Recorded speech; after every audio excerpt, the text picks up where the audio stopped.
talk about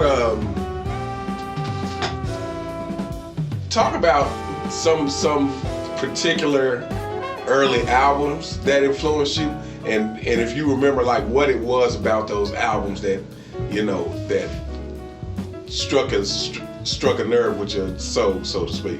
Those early albums that my uncle brought me, in the flea markets, Art Blake in the Jazz Messengers, Cafe Bohemia, and Horace Silver played this solo on Soft Winds.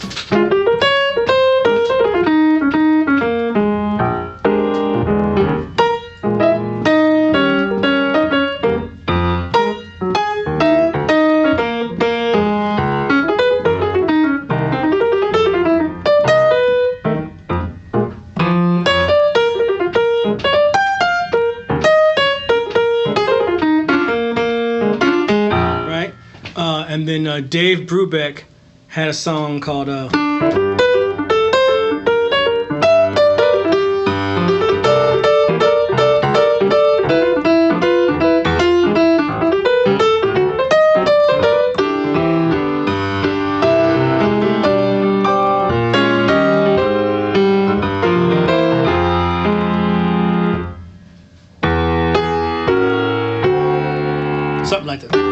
something like that. And then Ramsey Lewis, The Sounds of Christmas. So that was Dave Brubeck, It's a Raggy Waltz from Time Further Out. And then Ramsey Lewis, Sounds of Christmas.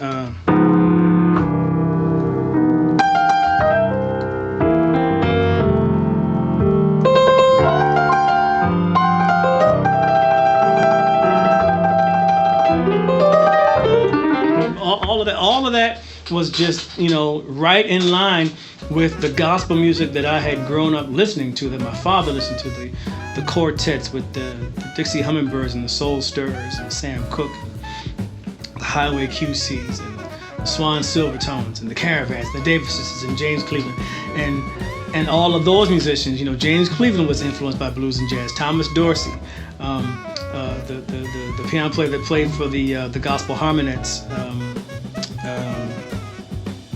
Pee Wee, Herbert Picard, the one that played for the Davis Sisters, Curtis Dublin.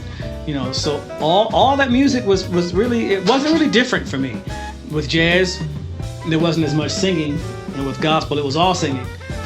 And it all sort of, it blended together for me. But those albums, the Dave Brubeck, the Horace Silver with Art Blakey, the Ramsey Lewis, I wore those records out. And they're still in good shape. But I played them all day, every day, and they were the only records that I had, until I was able to acquire some more, and then eventually able to buy some on my own.